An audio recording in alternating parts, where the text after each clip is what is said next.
Welcome to today's edition of Resetting the Stage, which is entitled All the World's a Stage, the Modern Day Performer. It's great to see so many performing arts professionals joining us today from around the world. We are pleased to add a special audience welcome to a large group joining from across Colombia, today on behalf of Fundación Bolívar da Vivienda and its initiative Filarmónica Joven de Colombia. Bienvenidos. Today's edition of Resetting the Stage explores the following questions. How are artists pushing the boundaries of performance?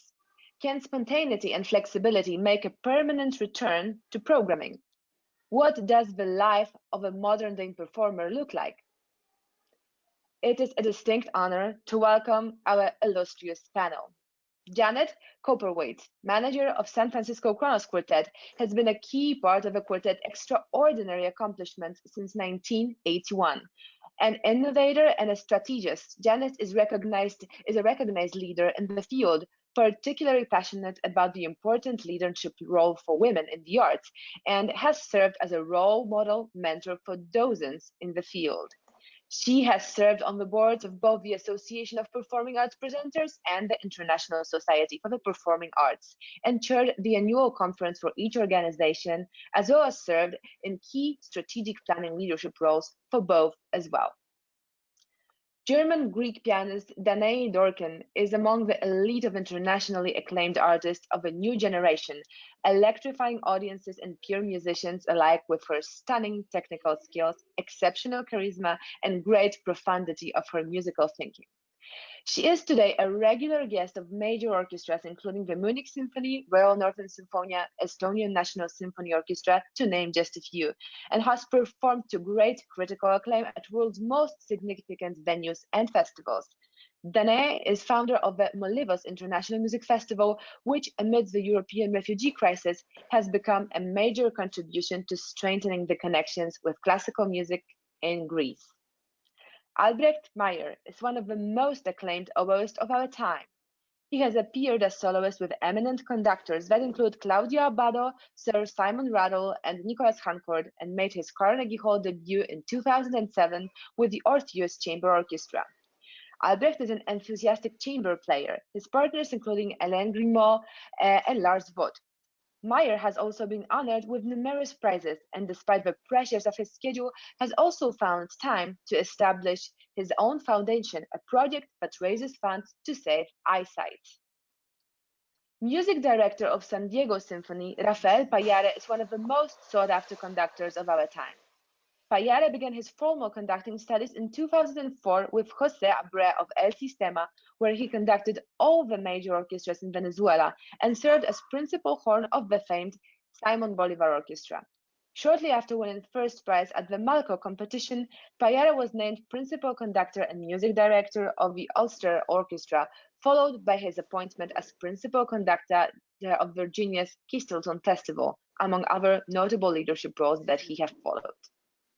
Kenny Savelson has managed the creation, production, and touring of all Bang on a Can programs since 1997, during which time Bang on a Can has grown from an annual New York Music Festival into a multifaceted international organization, including 2 touring ensembles and year-round programming. He has developed acclaimed collaborations with celebrated artists including Steve Reich, Philip Glass, Meredith Monk, to name just a few. And he's also a co-founder of Cantaloupe Music, an independent record label with over 100 recordings released since 2001, as well as a drummer who has toured and recorded with a variety of bands over the last 30 years. Our Q&A facilitator today will be Alina Haig of Classical Next, who will return to the broadcast in the second half of today's discussion. But first, to begin, it is my pleasure to introduce today's moderator, Maria Roberts, to set the stage for where our discussion begins. Writer, magazine editor, and journalist living in Manchester, Maria Roberts holds advanced degrees from Manchester Metropolitan University and the University of Manchester. Covering a range of subjects from parenting to literature, much of her current work sees her travel the world interviewing the top talents in classical music, venue builds, development, festivals, and opera. Maria has delivered career talks and creative writing workshops at the University of Manchester, University of Bolton, York St. John's University, Jerusalem International Dance Week, the University of Sharia, the Times Center, and for many private companies. Maria, welcome, and the floor is yours. Thank you. And for this edition, we're discussing the idea of all the world's a stage in the context of the modern day performer. And our panelists today are all exceptional talents that are using individual means to swerve the pandemic and push forward. COVID-19 has hit the arts and events industry wickedly, but it's also thrown up examples of spontaneity, resourcefulness, resilience, and entrepreneurialism. And companies and individuals like those we're speaking to today quickly became agile, embraced the courage to try new things, and made connections with their communities. Some used technology to take on the responsibility of remaining relevant to their audiences by opening up their activities, often for free and on online platforms. While others, like San Diego Symphony, picked up the phone to speak to philanthropists to measure the temperature of what lay ahead. And it seems to me that during this crisis, there's been a new democratization of classical music, making it even more accessible to those who may have kept their distance from concert halls. But are these avenues here to stay? And is it even financially viable to continue these activities in the post-pandemic world? Looking at our title more closely, of course, All the World's a Stage is a famous quote from Shakespeare's As You Like It. And As You Like It was first performed in the early 1600s, at the end of the Renaissance period and towards the Middle Ages, a period that, like now, was ravaged by a plague, whilst concomitantly expanding one's vision of the world. And as the famous quote goes, all the world's a stage and all the men and women merely players. They have their exits and their entrances, and one man in his time plays many parts. This seems particularly relevant in the context of what is happening today, and with doors closing around them, arts professionals have had to become multitaskers extraordinaire. Moreover, the digital revolution has accelerated. All the World's a Stage is also an idea expounded in Spanish Golden Age playwright Pedro Calderón's Life is a Dream in 1636, which harks to ideas of fate, journeys, and audiences. We are all players. We come, we go, and we transition to suit our viewers. Post-pandemic, will we be at the start of a new renaissance? Will the lessons we learned from history and our own experiences open us up to a new golden age for the performing arts? Or is it going to be a curtain call for all? Let's see what our panel of experts have to say. Panel, where on the stage are you all right now? Are you centre stage, backstage, or are you waiting in the wings? We'd like to know what you've been doing lately and how it differs from the norm. Rafael, how's it been going for you? Oh, thank you very much, first of all, for inviting me to being here. It's been going, I mean, everybody at this moment, we could say it's well, pandemic well. We know how these things go. We have ups and downs, of course. At the moment, I am in San Diego.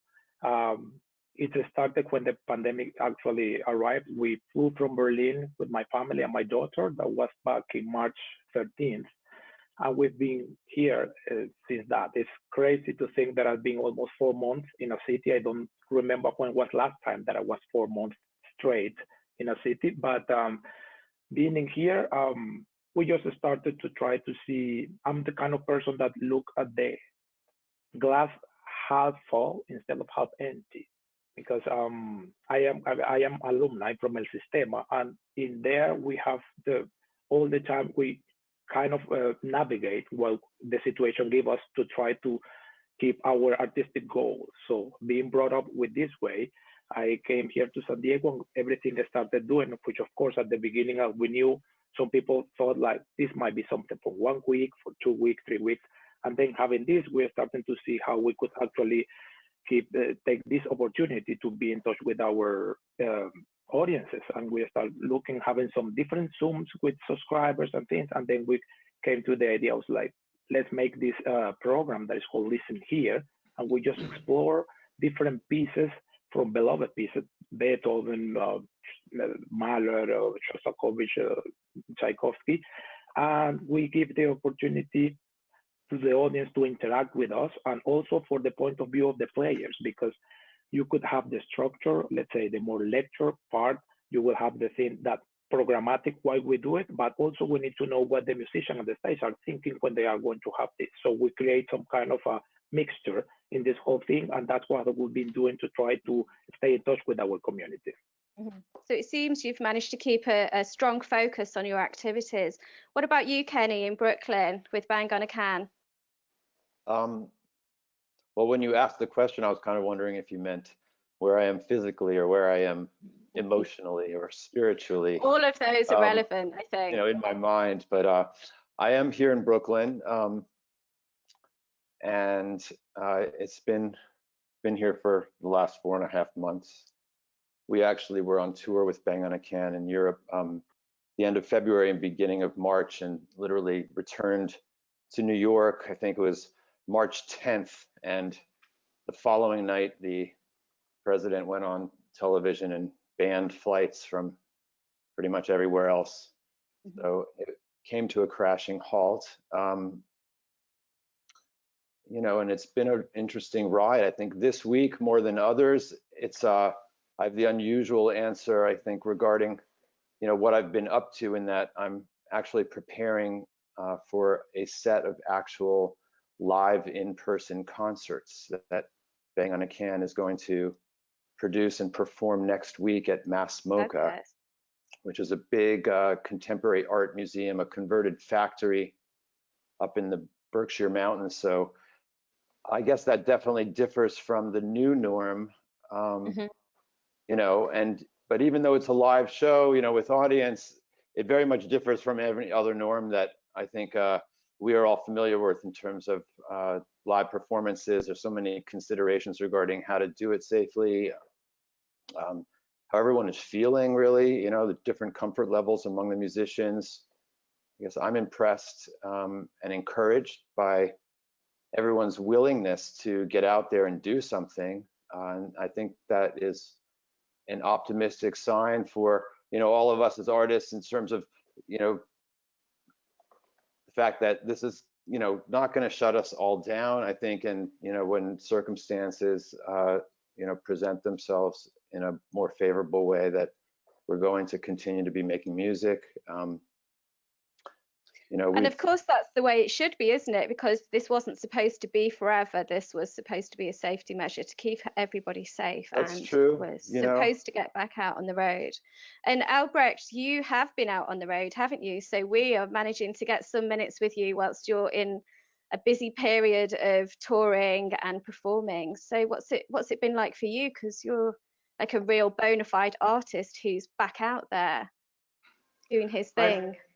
I have to say, the last months have been extremely difficult for most of us and for most of my colleagues.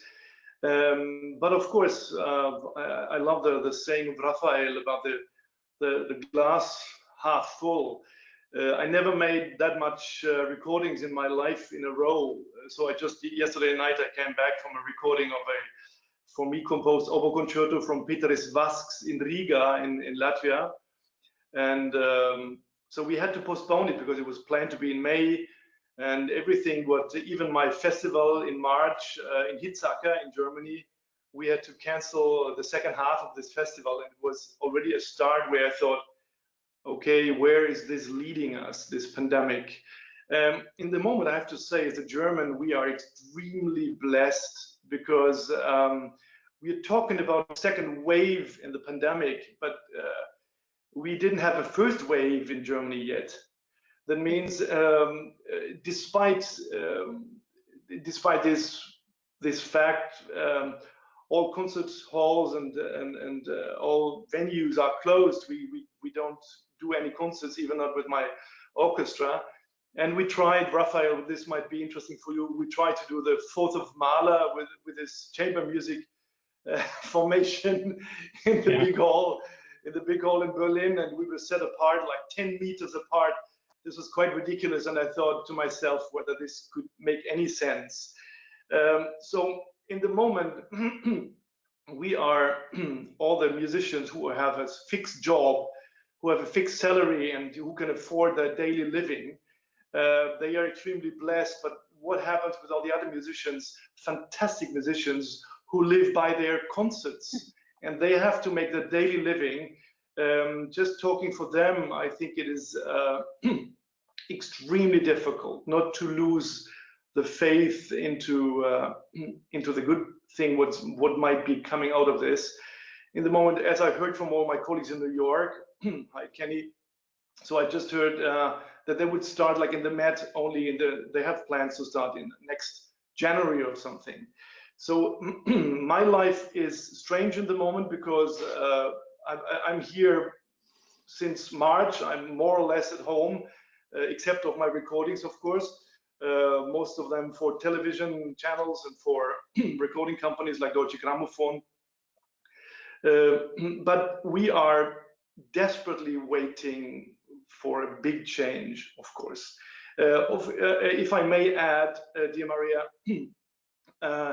if the situation would be similar to the States, for instance, or to Mexico, or how it was in Spain, for instance, if it would be similar with so many deaths and so many people suffering, then the people here would think differently. But we had 8,000 deaths here, and for 80 million people, inhabitants in Germany, it's like, sorry to say this, it's very few. So for us, it's extremely, it's even more strange. You know, if we would see like warlike scenes on the streets, like we had in Bergamo in Italy, for instance, then we would suffer more silently. But I think that's a good time to go to Janet, because in the US, obviously, it's been a very different situation, hasn't it, where the messages have been quite confused. And, you know, Albrecht, you've had the benefit of being sort of star soloist and part of a larger orchestra, whereas Janet, you're looking after a quartet, Kronos Quartet, who are very much like family members to one another. I suppose you're very much used to being on the road and being welcomed on the international circuit and at festivals, which of course is great for the ego of the musicians and for the company as a whole. And you haven't been able to get together since March, is it? Or the quartet was literally at the airport, ready to get on an airplane to go to the East Coast on March 11th when we delayed them to the next flight while the organizer was making the decision to cancel the concert, which I was behind and encouraged. So everyone got back to home base, but the members of the group have not been in the same room since the first part of March. And the staff, we started working from home on March 12, before even the city of San Francisco, which was the first city to order the shelter in place. So we have not been together for a long time.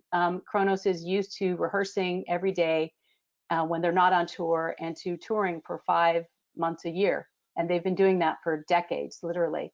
So to suddenly be in their homes, all of which are in San Francisco, it is definitely a very different feeling. And for all of us to work the way that we are from home is different. It does feel now like we're on the island of the United States of America. The borders are shut. We can't even travel freely to other states, never mind to other countries right now. So we're being very, very cautious, and I'll talk, I'm sure, a little bit later about the things we're doing to remain inspired and engaged, because the show must go on. The show just has to look different and change. We're all on a little gap, aren't we? Like a gap year for students, but actually for arts professionals, I think, which is quite possibly a well-earned rest. And Danae, your situation is quite different again. In Greece, you're actually going to be going ahead with the festival, Molyvos International Music Festival, this summer, aren't you? So do you want to talk to us about where you're up to right now? Because you must have had to shift your sort of daily tasks from potentially closing down 1 minute to actually getting up and getting going again pretty rapidly the next. Yes, exactly. So when it all started, I was actually on tour in Japan, and in Japan the things had progressed a little bit more. So while I was playing there, some concerts were already being cancelled, and mine still took place. And then I came back, played one more concert in London at Wigmore, and then everything stopped. And for me, being one of the performers, Albrecht, that you mentioned, without a stable position, all concerts stopping is really a very scary thing. And for the festival that we have in Greece, it was the same. We we have a festival on the island of Lesbos, which means traveling for musicians from all over Europe and also other continents. And simply the travel restrictions were already for us the reason that we knew that we cannot go ahead planning it as we would have normally. So we first thought to cancel it completely, and then in the first 1.5 months, we decided to rethink it and create an online format in order to keep the music going, because I think, as was already mentioned before, the most important thing really is to remember why we are musicians, why we organize music festivals, and this is the music itself, and that is the essence. It's not the making money part, it is really the being convinced that this is the art form to express oneself, and this is why it's important to keep going and to not be too grim about the situation. And living in Germany and having this connection between Greece and Germany, I also feel very fortunate that things have picked up again. Concerts are taking place right now. I am not in Berlin at home, I'm in Stuttgart playing a concert tomorrow, so live performances have kind of picked up here slowly, but at least they are taking place. Mm-hmm. That's good news. So I'm interested for our panel and also for the people that are listening in, because I used to be on the road every month, not as much as you artists who are on a plane and off a plane. And I feel actually some parts of my well-being have improved by being at home, aside from the lack of work. So has a break in travelling improved your well-being? That's our poll question today. Has a break in travelling improved your well-being? And that's not professionally, but actually personally. Do you feel healthier and more connected to your family and more connected to your locality? So we're going to give you a few seconds to answer that. Think about it. Just don't let it whistle, honey. Okay, so 5, 4, 3, 2, 1. That's closed. On we go. So Kenny, you're first in our questions. So bang on a can, you have like such a massive range of activity that's going on constantly. Some of it's with the Bang on a Can All Stars and also with the composers. And the lockdown hit just weeks before one of your, was it weeks just before one of your huge flagship events, the Bang on a Can Marathon, was due to take place, and you acted really quickly by moving the marathon online. What were your first instincts on how to proceed, and what happened next? Well, I guess I would like to just start, and for those of you who may not be as familiar with Bang on a Can, but just we are essentially an artist-run organization, an artist-run collective. So not only is it founded and by 3 composers, Michael Gordon, David Lang, and Julia Wolf, who remain the artistic directors, but me and everyone that's on my staff, everyone is a musician. So that's a perspective, that's guiding everything we do as producers, as curators, as administrators. And yes, to answer your question, we were actually about to launch something which was new from the marathon. We had a new festival called Long Play that was scheduled for the first weekend of May. That was going to be 50 concerts, of innovative, non-mainstream music over 3 days in 10 different venues in Brooklyn. And we did pivot quickly, and I don't know, maybe you could say retreated to, our leading brand, the Bang on a Can Marathon, and just determined that we would do 6 hours of live solo performances and new commissions online. I think the first instincts, for me, was partly to get a grip on how bad this was going to be, and how it was, and look for Bang on a Can as an organization. But as musicians, it's also instinctual for us that we're a community of artists and musicians, composers, performers, music making enablers, I guess. And this community was entirely adrift, and it still is in many ways. And I think the question we landed on was to figure out what we could do to provide valuable opportunities for musicians to work, for composers to be able to write music, for performers to be able to play, and to pay them. I think there were a number of institutions that moved very quickly to give relief money to artists, and that was great. But as musicians ourselves, our thought was that $500 is great, but I need to play. People need to play. They need to work, and need to engage, even in this odd way, like through the internet. With one another and with an audience. I mean, I think for a performer, engaging with an audience, it's like food in a certain way, and you're not properly nourished if you don't have, that as part of your diet. And, now all of a sudden we're all asked to essentially, and especially then, people are switching online, and, you're kind of asked to, cook a tasty meal, and none of the familiar ingredients, are available to you.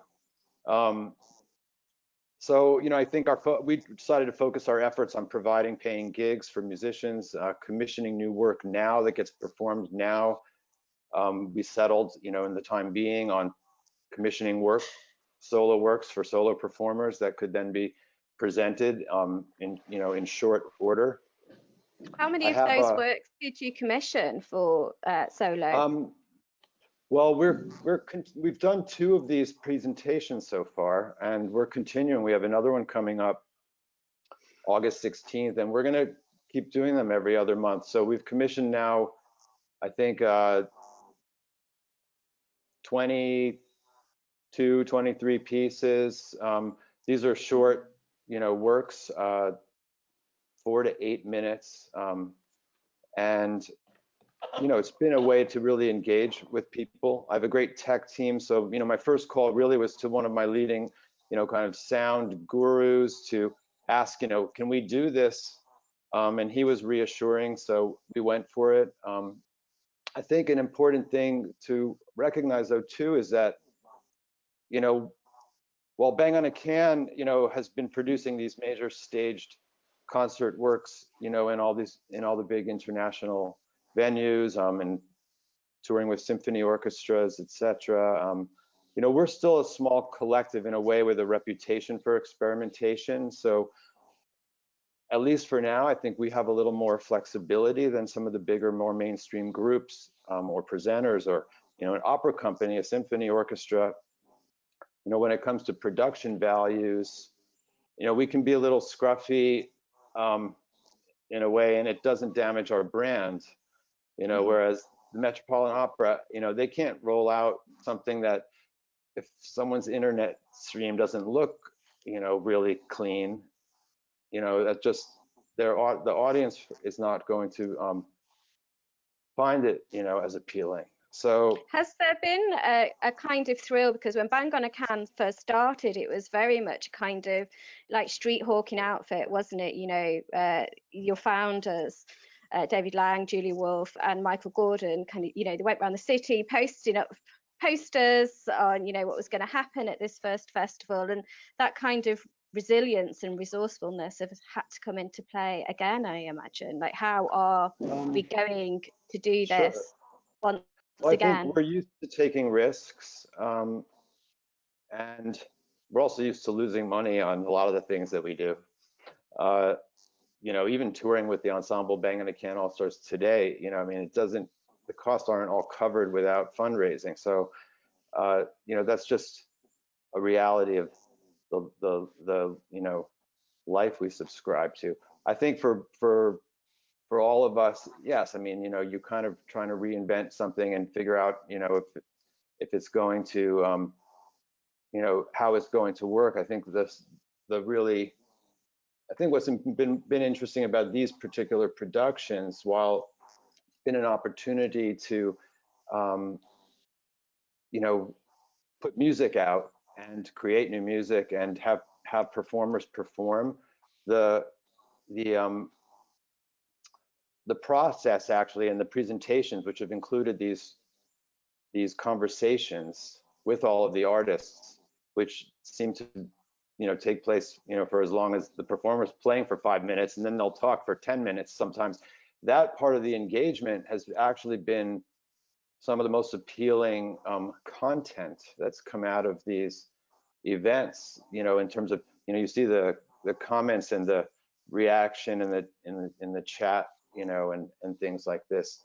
And I think that it's personalized this in a way that, you know, normally you don't maybe get as a concert experience.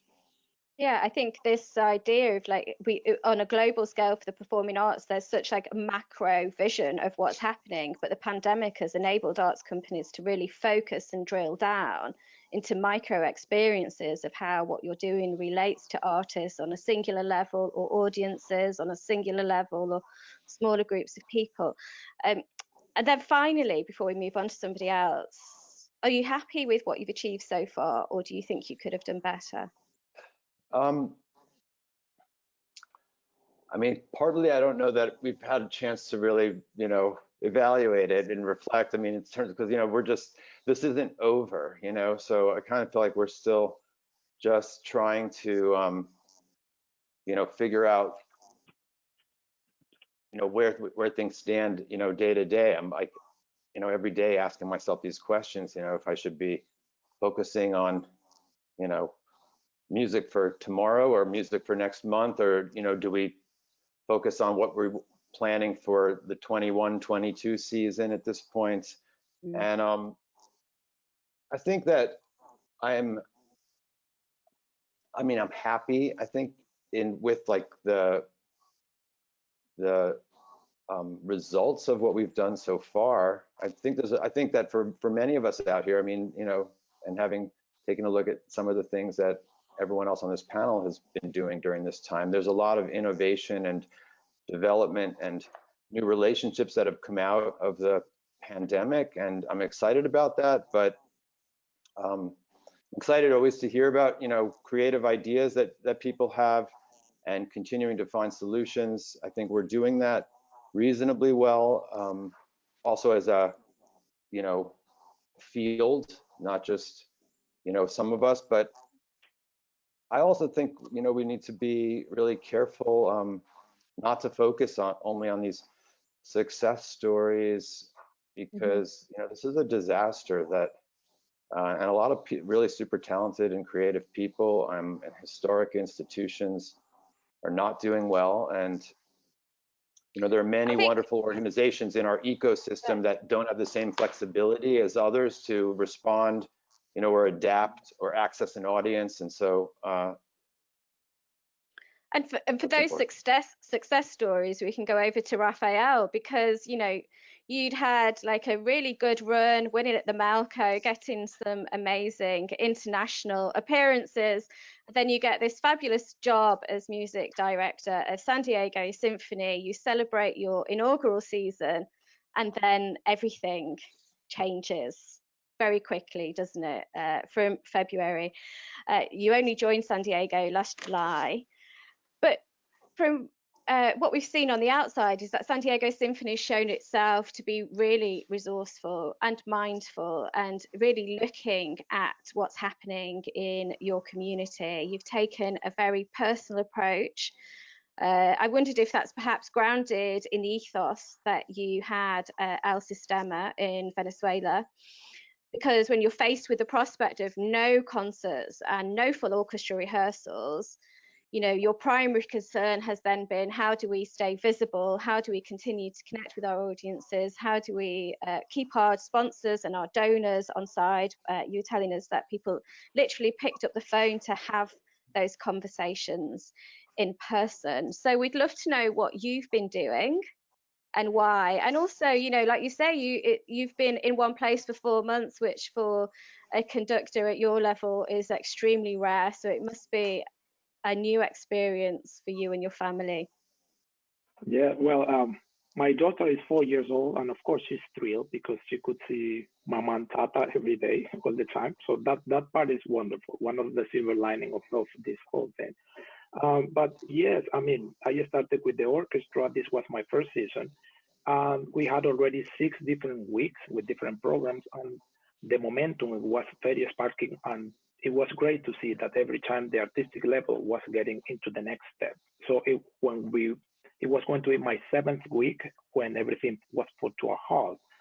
So it's like, okay, this is it's a pity because we were having this kind of ebullience like champagne. You could see all the bubbles coming up all the time. It's like, okay, this is fantastic. Now we could keep taking the next level, artistic level, going with the orchestra, and then we have this halt. And coming from El Sistema, we always have to, as I said before, have to be very resourceful and navigate through situations, sometimes with one thing without losing the artistic level goal. So when everything is stopped like that, we started to think about, we need to, this is an opportunity, for instance, to actually embrace and try to reach for the audience and give them that kind of link or bridge, because sometimes the audience, it could be, they might think like, okay, this is not proper for me to ask this about this, or I don't want to ask this because I'm not knowledgeable enough, or many things that it could happen in everybody's mind. So our idea was to put a connection with everybody, that we could speak about these masterpieces that everybody loves or they are knowing for the first time, and given the opportunity that you are behind. One good thing when you are at home is that you are not as shy, let's say. You could be behind the screen and you could make a question that, even if you think that it's going to sound dumb, well, no one knows that it's you, so you could just ask it.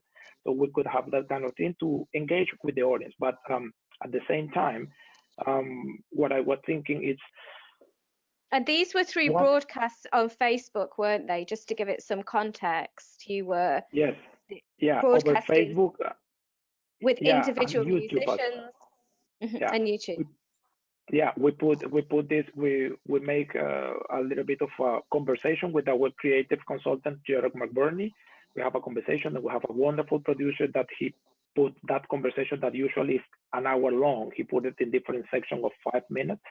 And then we put some different musicians, because we bring musicians into the every episode to think their perspective. For instance, an oboe player, how to play a Shostakovich, Shostakovich Fifth, that the wonderful oboes, the different things that they have to do, so the audience could get to know what is happening in the mind of the musician, how they need to prepare.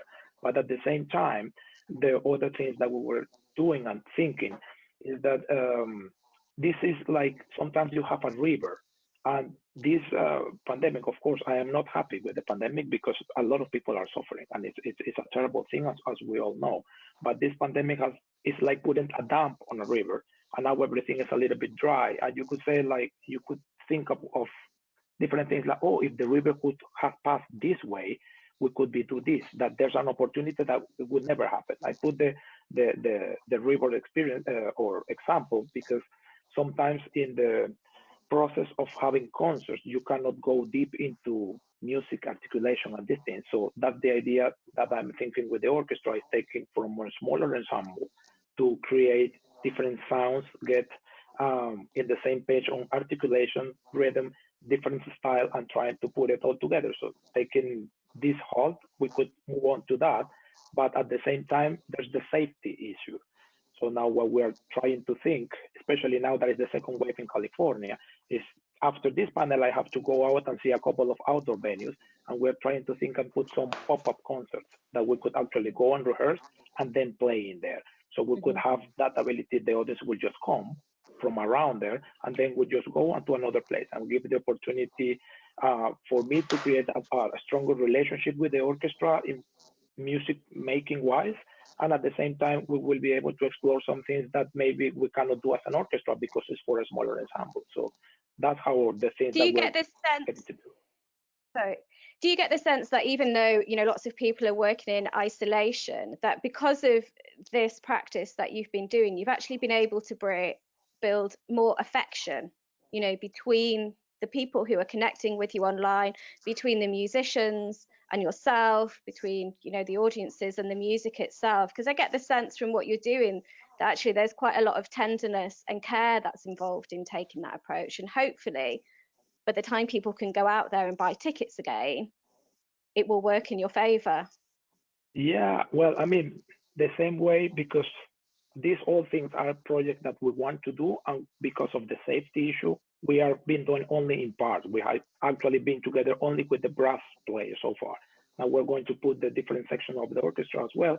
But it was a good moment because the concerts were taken for granted sometimes, you know, that they will have, they know that they have every Friday, Saturday, and Sunday, they have the symphony there. And maybe if you feel like it, you could do it. And we as human beings, we have this strange characteristic that when something is taken away from us, is that we realize how much we miss it, you know.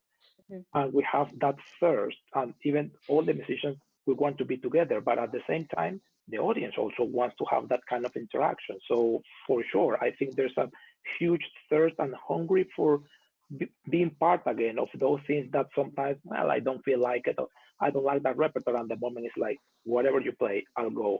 I just want to hear it. It's a beautiful thing. Yeah. So when do you think you will have your first outdoor concert, if you can go ahead? For me, I will have that 6 weeks ago, but we have to be careful now with the research of cases in California. San Diego is being, for all the things have been happening in the whole state of California, San Diego is not as bad as being up north in San Francisco or LA, but it's also important for the musicians to feel safe. So today we're going to see, especially because we need a bigger space that we could know in an environment that we could control and make music, because like Kenny and Danae and everybody was saying before, this is our way of speaking. So in a way to break the silence, we need to be safe because we are dealing with something that is not a rush. I mean, we're talking about death in here. We will see. We are going to look today into this, and then we will see how the cases, if they are a little bit more stable, we could try to do something in a week or two.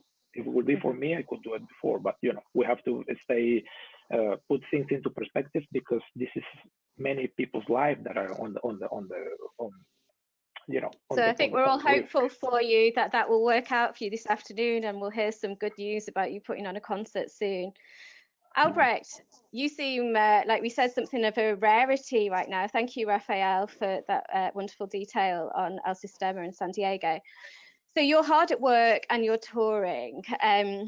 So can you talk to us about how exactly that has been? What does that look like for you? Because being a soloist has obviously made it a little bit easier for you to perform, I imagine, during the pandemic. But when you're, what is a typical performance like for you right now? You know, as a soloist and part of my orchestra, my wonderful Berlin Philharmonic Orchestra, I would share my life, of course, between my family, my orchestra, and my solo work. And I'm even conducting, so I really have to share my life.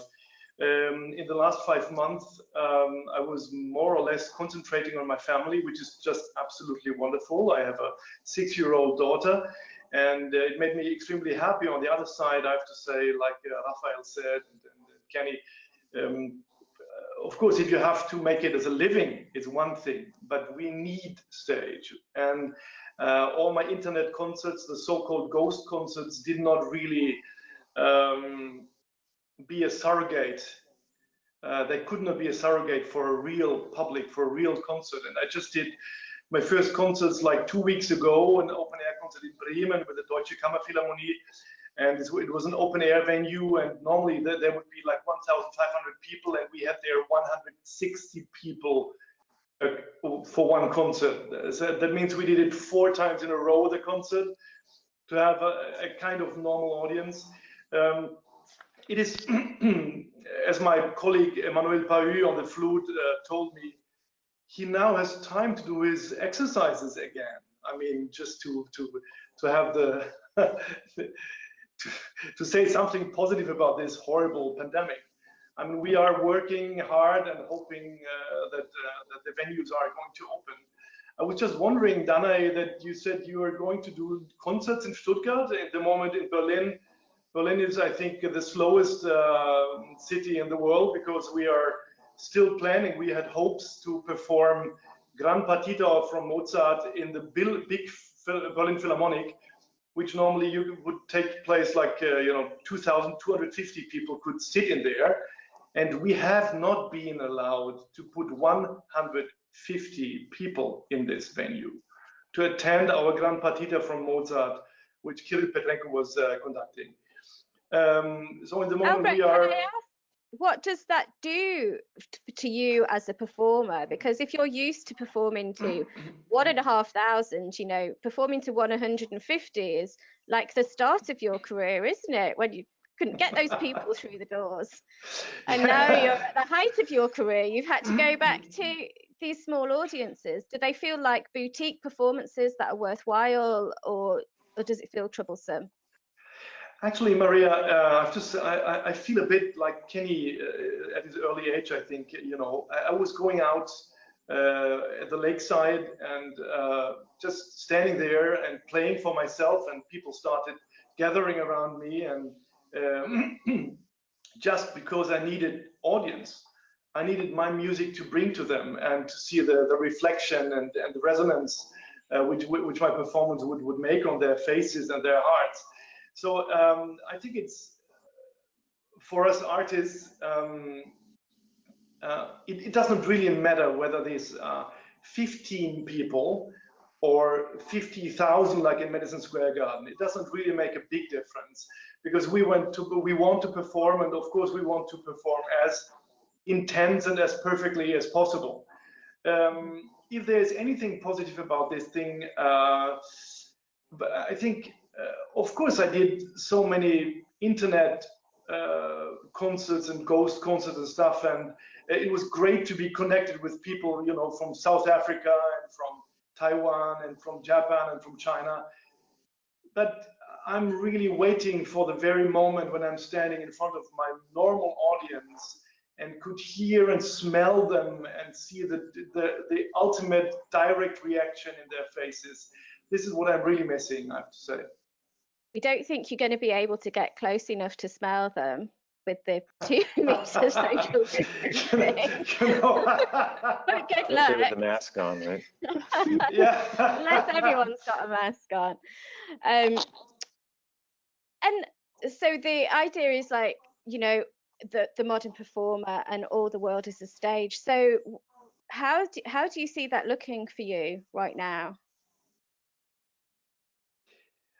What are the next few months looking like, going through to October, November?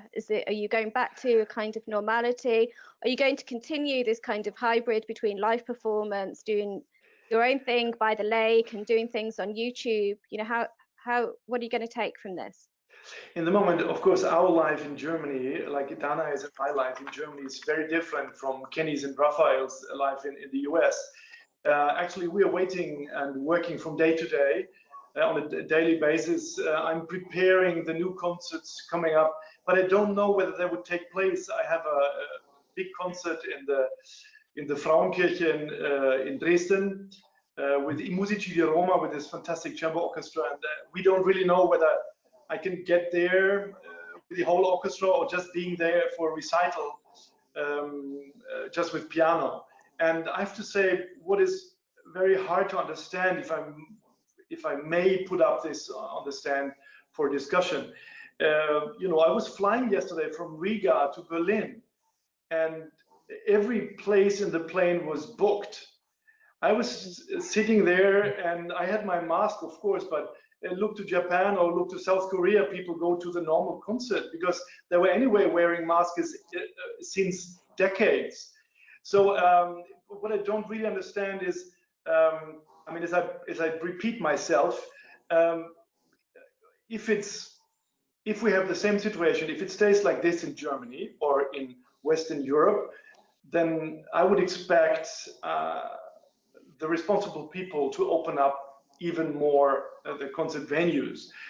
Because I have to say, despite my willingness and my enthusiasm playing online and in the internet, we all need the audience, and I fear, I might have heard this in Rafael's words as well, I fear that if we wait too long to let the people gather for our normal Western culture, they might get unused to it. They might just, you know, we anyway, yeah. You know, Maria, just the last point, in Germany, it might be different at other places, but in Germany, we are anyway working on the fact that we try to get the parent of the young kids into the classical concerts. It might be different in Japan, China, and South Korea, but here we have a very old crowd coming to the classical concerts. And if they are afraid of getting COVID-19, then the concert halls might be empty. So we have to work on some kind of consolation that if they have their mask, if they are going to disinfect their hands before and after the show, there is no way that they could get COVID-19.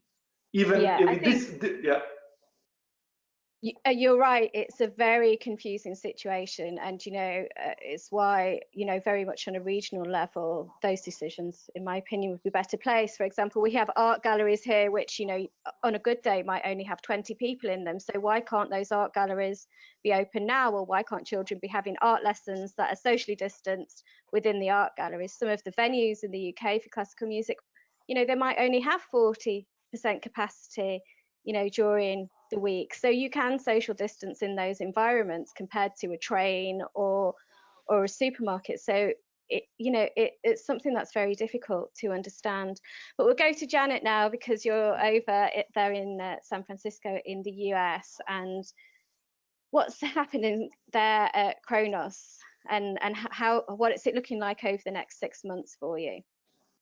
Well, I think I would introduce it, because we've just been talking about regions and how it is in different places, by saying that San Francisco, in my opinion, has been very, very conservative about everything.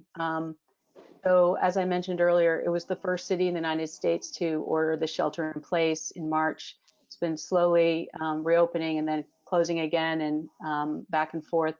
We don't have any venues here that are open. None. No outdoor venues, no indoor venues. The only concerts that I'm aware of that are happening on people's porches or in front of their home. Yeah. Very informal, very community based. So that cautious nature is sort of pervasive in the city. I think there have been fewer than 60 deaths in San Francisco itself. But of course, we're surrounded by many counties, large metropolitan area, and each county is different. So with that in mind, and this sort of conservative approach to it all, I would say that we feel that way too. The members of Kronos are being very cautious. Of course, it's very upsetting and distressing to not be able to play and to not be able to be with your colleagues in the way that you're used to. So to speak about them first, they, from the kind of get-go, they tried to figure out how to rehearse, which I'm sure a lot of the musicians on this tried to do that too, kind of in this sort of Zoom atmosphere, and very quickly determined that that was incredibly frustrating given the nature of their music. And so they've been from their 4 different homes trying to work together every day, and just spent about literally like 10 or 12 weeks working with a group at Stanford, the Karma Lab at Stanford, working on a new platform. It's not a new platform, but it's not a commercially available platform. It's open sourced, called Jack Trip, which enables simultaneous playing from different locations with a lower latency. So it's not as user-friendly as some of the other platforms. So it took a while for the members to figure out how to do it, to get the right microphones. We had our engineer on board. We had another, 6 people in a rehearsal for a quartet, all from different places. But long story short, after many months of trying, they figured it out. And a couple of weeks ago, we're able to play live simultaneously from 4 different places for a festival in Europe, in Slovakia, called Pohoda in the Air, a festival that had moved to a purely digital format. So it was a half an hour performance. It included some live and it included some pre-recorded, but it was the first time to actually play live before an audience, and that was very fulfilling, I think, for Kronos, and a milestone. And frankly, it looks a little crude when you look at it, and it sounds that way too. It's not. It's as it was put by Chris Chafe, one of the developers. It's in its infancy as a technology, but we were anxious to try it, and now we know we can do it. So in addition to trying to play music together, I think the quartet has used this time. Also, they haven't been in one place for this many months, I think, since the 1980s. And so they've used this time. Janet, how have the other musical organizations in San Francisco pulled together to collaborate? Because if you're not able, you know, other people have got a certain amount of freedom, but you've had very little freedom. So has it been supportive amongst the organizations? And also you've got the tech community that's so close by, haven't you? Yeah, we do. I think it has been. I know that David Harrington, the artistic director, has made a habit of having really regular conversations with a lot of our colleagues, not just here in San Francisco, but in other parts of the country too. And that's a bit of a luxury, again, on the positive side, to be able to have a weekly call to just exchange ideas about how to work together now and in future. And also just to research things and to do some of those projects that aren't about music making, but like projects for us that are related to our archive or our legacy, or, you know, some other things like that. I mean, the time has been, I was about to say well spent, and I would just say it's been spent. And it's definitely with frustration and depression and disappointment, but you know, everyone is very motivated to continue. Our cellist, Sunny, had a baby in December, so for her it's been a wonderful time to do the usual juggling that working parents have, but to be with her baby, and so that's been wonderful. As far as our organization, we have a staff of 8. We've also had to approach the work in a different way, and after the maybe first 4 to 6 weeks that felt very much like triage, you know, things getting canceled, rescheduled, canceled again, rescheduled, all that work. We started to look at every program of our organization and imagine if and how we could deliver an experience on a digital platform. So in addition to the quartet performing together, we've also made a series of short films, some of the kinds that other musicians have made, where they each record their part individually and then it's stitched together. And then we've also had filmmakers make films using existing recordings. So we've tried to stay present and creative in that way. It's very different. It's like learning a new set of skills, but it's actually been creative. Yeah, really, it must have been, as well as, you know, the distress, but it must have really injected you with new passion, because you have this fabulous reputation, I suppose, that you've been able coast on. And I don't say that in a negative way, but I mean, you were comfortable in the solidity of that reputation. We're going to have to move on to Danae now, because you're at the opposite end of Janet, really, because your festival is very much a new enterprise, isn't it? And it's in Greece, and it's on an island. So in any normal situation, you might think that the seclusion of the island might work against you. But now in a pandemic, actually the seclusion of the island and the openness is surely working in your favor. It's a bit of both, I would say. It's working against us in the sense that traveling is so difficult, and this actually was the reason why we canceled it in the first place, because we had musicians coming from the US and other countries, and we just knew this is not going to happen. But in a different sense, it is working in our favor, and it is very important to us to keep helping the island in form of tourism and all of that, because it's the island of Lesbos that has seen not only the pandemic as a big problem, but the refugee crisis has been playing a huge role there. And the last 5-6 years have been very hard for the people of the island in terms of tourism. And this is why it was very important for us to keep the festival going, even if it's only a virtual format that can still bring these pictures of Molyvos, this incredibly beautiful place, paired with classical music, out into the world, and remind people that next summer this would be a good destination to visit. And we thought of many different things to do. For example, we're going to be playing chamber music pieces in 2 countries. So, for example, Mendelssohn's concert piece for clarinet and basset horn is going to be played from Germany, from our wonderful clarinetist Sebastian Manz in Stuttgart, and then from the Greek clarinetist Dionysis Ramenos in Greece at the same time.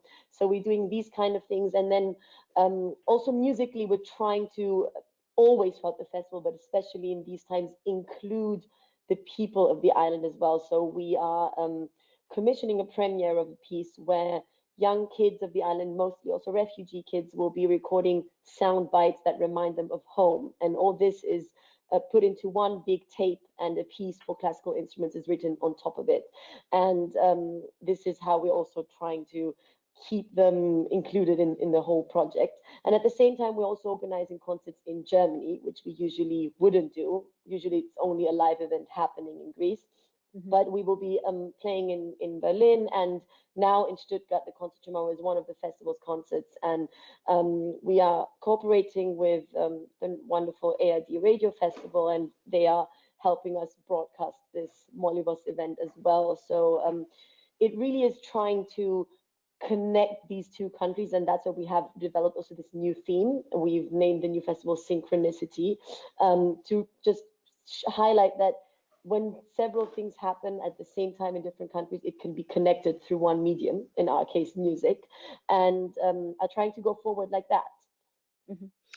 Just a final question before we're going to move on to our Q&A. As a musician yourself, it must be very exciting and invigorating, though slightly scary, because a lot of recitals are about tradition and history. They're recitals of something that had happened in the past, but it sounds like what you're doing on the island is actually you being very responsive. You're using music to have contemporary responses to what's happening now.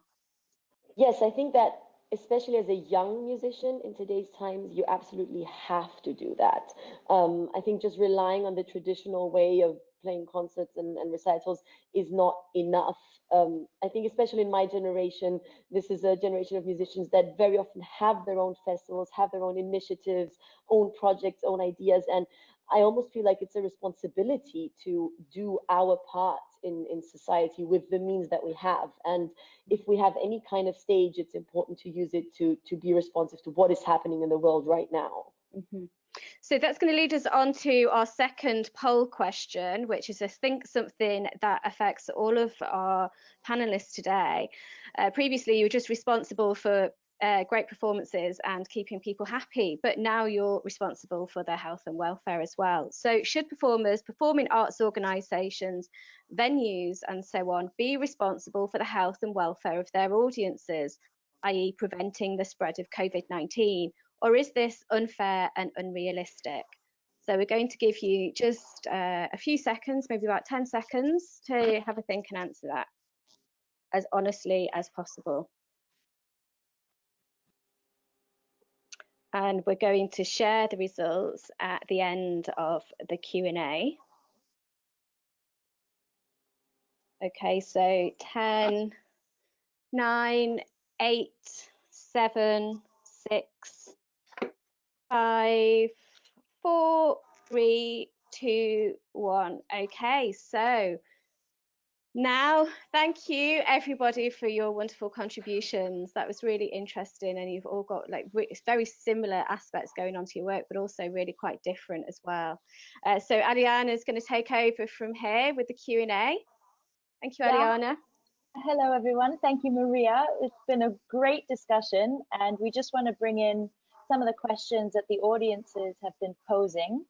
If I could ask you as just because of the time, if we could keep the answers to 60 seconds. It's going to be a challenge, but I know that you guys can do it. So the first question is for Kenny.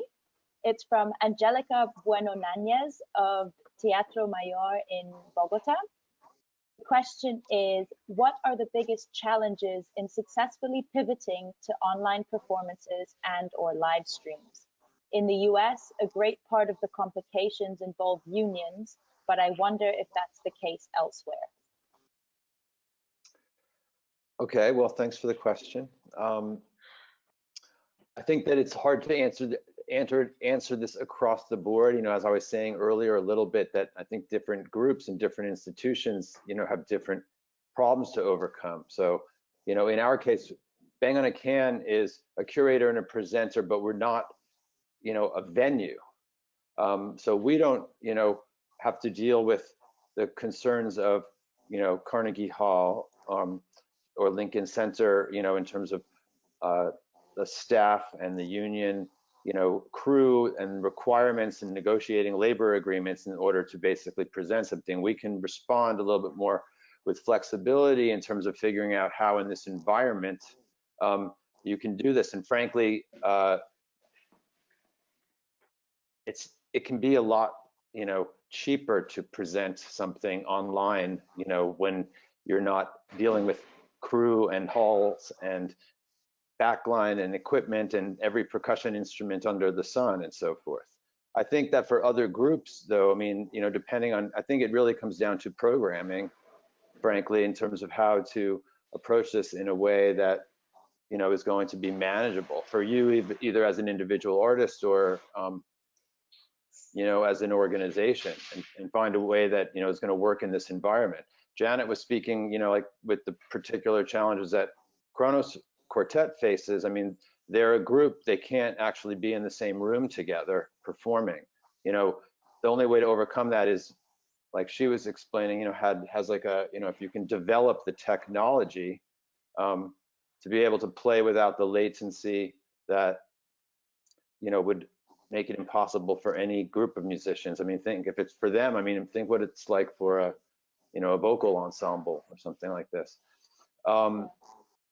So, I mean, in our cases, you know, when we're trying to solve these problems, you know, we immediately were thinking curatorially, what can be done in this environment in a way that, you know, can be successful, using the technology that is available or even is widely available. For example, the Zoom platform, which everybody in the world is now familiar with operating, and you don't have to go through like, you know, an entire, you know, tutorial with everyone how to like download Zoom and put it on and this and that, and figuring out, you know, essentially how to get people just online and get them to sound and look reasonably respectful. Yeah. Actually, maybe Janet, you want to comment on that, because actually I can tie it in with the next question as well. That's actually for Janet. It comes from Fiona Harvey from the Association of British Orchestras.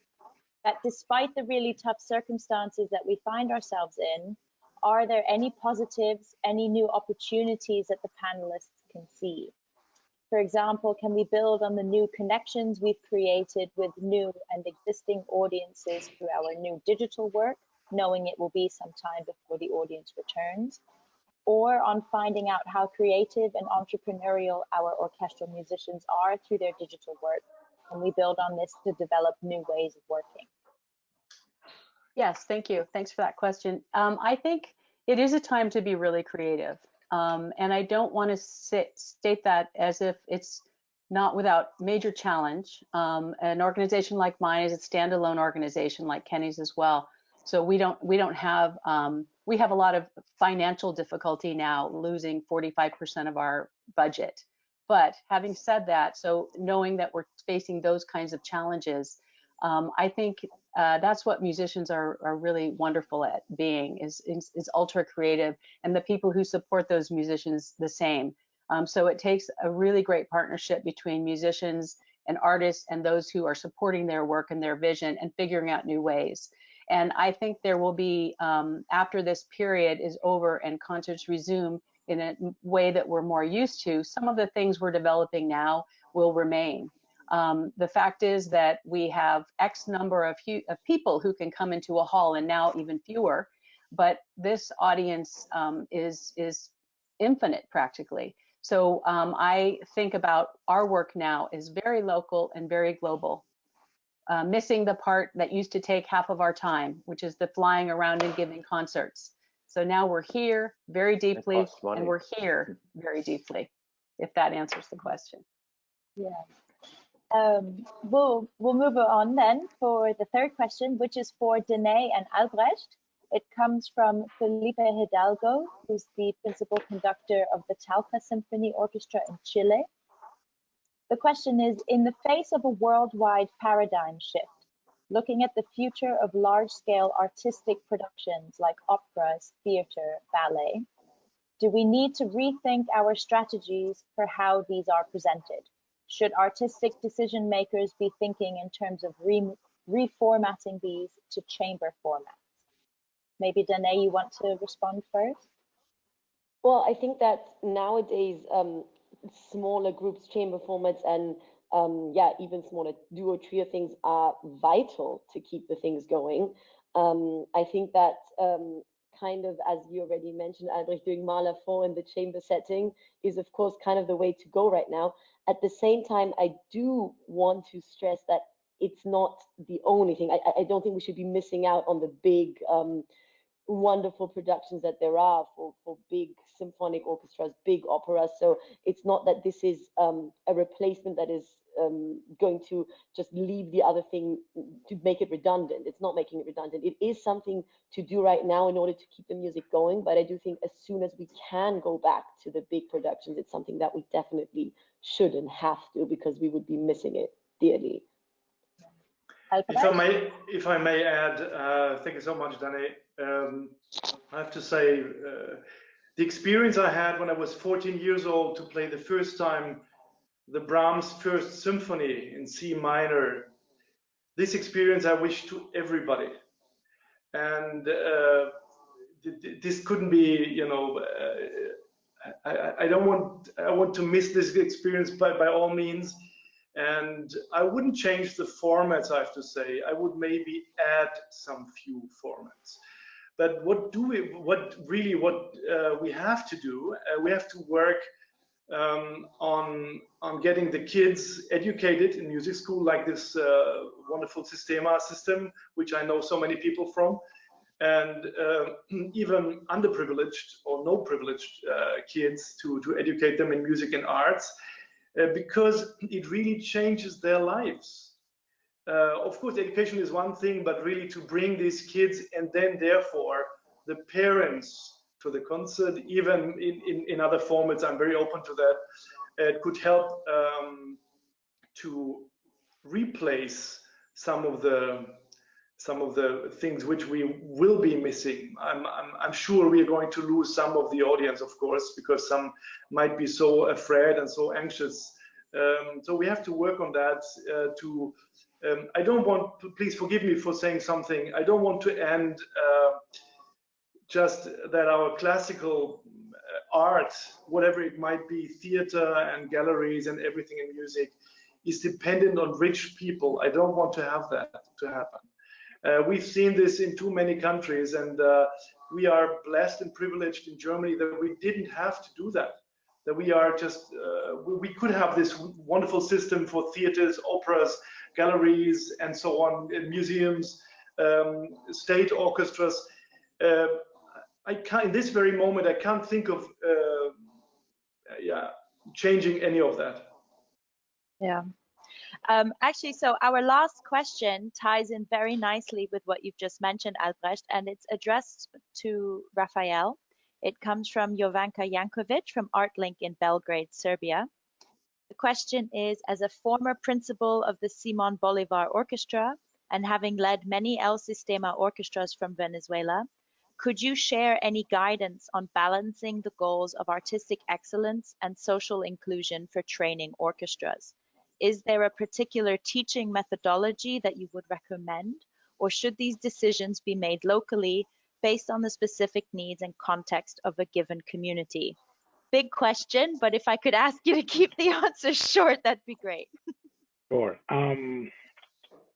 The shorter version of all of that, it has to be a mixture, because of course every situation is different, and I was brought up from El Sistema, but the artistic achievement, it should never be in jeopardy. We should, I mean, one of the things that the Maestro Abreu did during his time was always exposure to the highest quality. That was why in El Sistema, he always brought the people from Albrecht, like he went to Venezuela and the Berlin Philharmonic, and get the best kind of education tools. So any kid, whatever is their background, could access that, because as we know in art, we have this amazing thing with the artistry that it is naming a book these days is a terrible thing, because we know, but once you are exposed to quality, you will never stop trying to reach that. So it doesn't matter what is the background, the artistic quality, it should be always higher. And then when you are there, put it even higher and even higher and even higher. So you're always trying to grow, grow, grow. And that's the way things have been placed into Venezuela. And that's my way of living per se. So I hope that I was short enough. Very well done. I will hand it over back to Maria, who will conclude the session. Thank you, everybody. Hi, thanks, Ayana. So we're going to go to our poll results. They were fantastic answers. And then after our poll results, we'll have a quick summary of the session. So our first question was, do you feel that your well-being at the Breaking Travellers improved your well-being? And it's very much like the Brexit results. We have 48% of people who say yes and 52% of people who say no. Which is very evenly spread, isn't it? So I think that's very interesting, where people can vote anonymously. Some people are actually quite enjoying staying at home for a while. And half of every day I'm happy and half of every day I'm not. Yeah, bear that in mind, Executive Director. Half of every day I'm happy to be home and half of the day I'm not happy to be home. I feel like that about my full day. I wish start I was off someone happy else. in the morning and happy by the afternoon. And then the second poll is, should you be responsible for the health and welfare of your audiences, especially in relation to COVID-19? And overwhelmingly, you've said yes. I thought perhaps there would be more people saying no, but that's a very responsible reaction to that. Yes, you feel that you are responsible for the health and welfare of your audiences. Just to summarise here, I don't think we've got much time to further our questions before Gozia wraps it up. But I just want to say how wonderful it has been to talk to you all. And I've worked as a freelance or an editor of arts journalism for 20 years. And I think one of the things that's always driven me about the arts is that everybody is so optimistic. So while some, artists, and not to say we don't suffer with depression or mental health or any of these difficulties that we're going through right now, but if we think about the theme of this talk, which is all the world is a stage, and then that Shakespeare, and then further on from that, Calderon's Life is a Dream, I think that is the thing that motivates artists and drives us forward. In order to get to this level of your careers, for all of you, you must have been optimistic and open to a challenge in the first place, which is exactly where we find ourselves now. So I just want to thank you all for, really keeping on going in these difficult times. And I wish you all well and look forward to hearing some great news from you. Over to Gozia to wrap up the session.